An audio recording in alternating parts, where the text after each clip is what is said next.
अगर आप वेल्दी होना चाहते हैं, रईस बनना चाहते हैं, अमीर बनना चाहते हैं, तो इस फॉर्मूले को ध्यान से समझिए।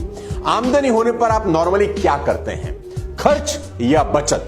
अगर आप ज्यादातर लोगों में से हैं जो खर्च पहले करते हैं और महीने के आखिर में जो बचता है उससे इन्वेस्ट करते हैं, तो साथियों मैं दावे के साथ कह सकता हूं कि आपकी फाइनेंशियल कंडीशन खतरे के निशान से ऊपर जा चुकी है। मैं समझाता हूं आपको। आपने जो भी पैसा कमाया हर महीने, मान लेते हैं आप सैलरीड हैं, आप तनख्वाह लेते हैं, मान लेते हैं आप बिजनेसमैन हैं, आपको प्रॉफिट होता है, आप हर महीने जो भी पैसा कमाते हैं, सबसे पहले आपकी कमाई पे डाका डलता है और डाका मारने आते हैं आपके एक्सपेंडिचर।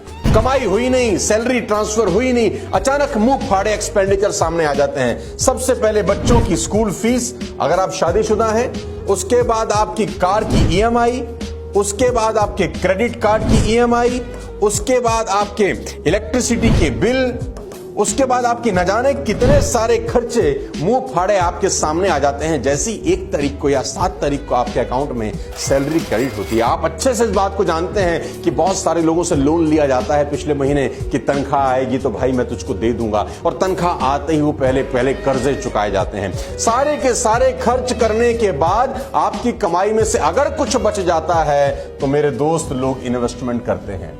यानी कमाई का सबसे पहला भाग जाता है खर्चों पे और बचा हुआ भाग जाता है इन्वेस्टमेंट पे। इसीलिए इन्वेस्टमेंट होती ही नहीं है क्योंकि साला यहां पर कुछ बचता ही नहीं है। यह फार्मूला आपकी जिंदगी को बर्बाद करने के लिए काफी है। साथियों, आपकी कमाई पर, खून पसीने की गाड़ी कमाई पर सबसे पहला अधिकार खर्चों का नहीं है, आपकी कमाई पर सबसे पहला अधिकार इन्वेस्टमेंट का है। मैं आपको समझाता हूं और एक शानदार फॉर्मूला देता हूं जो आपको जिंदगी में रईस बना सकता है और आपको पैसे की कभी तकलीफ नहीं होगी।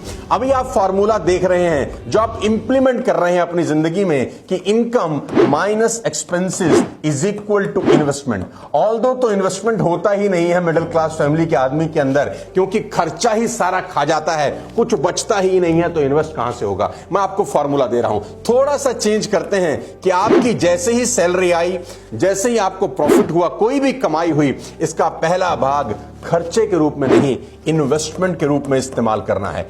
कसम खाइए आज के बाद कि आपकी जो भी कमाई आती है, पहले खर्चे का भुगतान नहीं होगा, पहले इन्वेस्टमेंट होगी। जो बच जाएगा उससे खर्चा करेंगे। थोड़ा टाइट हो जाएंगे, थोड़ी टेंशन हो जाएगी, नो प्रॉब्लम, लेकिन आपकी कमाई पर पहला अधिकार इन्वेस्टमेंट का होना चाहिए, खर्चे का बिल्कुल नहीं। अगर आप पैसों को लेकर अपनी समझ को और बढ़ाना चाहते हैं तो आपको ज्यादा से ज्यादा इस विषय पर पढ़ना होगा।